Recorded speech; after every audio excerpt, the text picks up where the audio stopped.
మాజీ మంత్రి కొప్పుల ఈశ్వర్పై రామగుండం కాంగ్రెస్ నేతలు చేసిన వ్యాఖ్యలను డిప్యూటీ మేయర్ అభిషేక్ రావు ఖండించారు.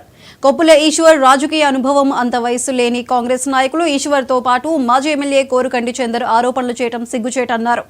రామగుండంలో అభివృద్ధి పేరు మీద ఎక్కడ చూసినా తవ్వకాలు కూల్చివేతలు చేపడుతున్నారని, సామాన్యులను, చిరు వ్యాపారులను అనేక ఇబ్బందులకు గురి చేస్తున్నారని ఆగ్రహం వ్యక్తం చేశారు. గత బీఆర్ఎస్ ప్రభుత్వంలో రామగుండంలో చేసిన అభివృద్ధి కాంగ్రెస్ నేతలకు కనబడటం లేదా అని ప్రశ్నించారు. ఏ హోదాతోటి మాజీ మంత్రివర్యులని పట్టుకొని ఏకపదాజలాలతోటి మాట్లాడడం అనేది మరి కాంగ్రెస్ పార్టీకే చెల్లుతుంది.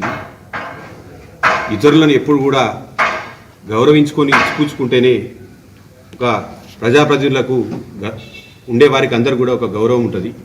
అలాంటి 2001 నుంచి ఒక యుద్ధం పార్టీలో ఉండుకుంటూ 6 సార్ల ఎమ్మెల్యేగా గెలిచిన వ్యక్తిని పట్టుకొని ఏకపదంతో మాట్లాడిందంటే ఆ పర్సన్కి ఎంత గర్వం ఉన్నదనేది ప్రజలందరూ కూడా గమనించాలి.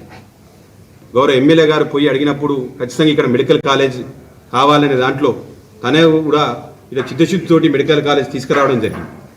ఇంత అభివృద్ధిని చూసుకుంటూ కూడా ఒక రూపాయి కూడా ఈ ప్రాంతానికి ఏం చేసిండు అని మాట్లాడుతుంటే అందరూ కూడా నవ్వడం జరుగుతున్నది.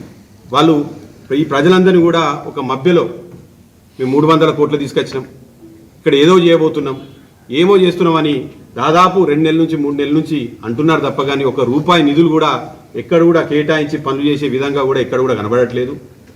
ఈ ప్రాంతాల్లో ఏమంటే ఒక కూలగొట్టుడు తప్ప ఏ పని కూడా ఒక రోడ్ కానీ ట్రైన్ కానీ వేసిన పాపం కాదు. అసలుకి ఒక ఏ వాడలు చూసినా కూలగొట్టుడు తప్ప వేరే పనేది కూడా వాళ్ళు పెట్టుకోవడం చేయలేదు. ఏ హోదాతోటి మాజీ మంత్రివర్యులని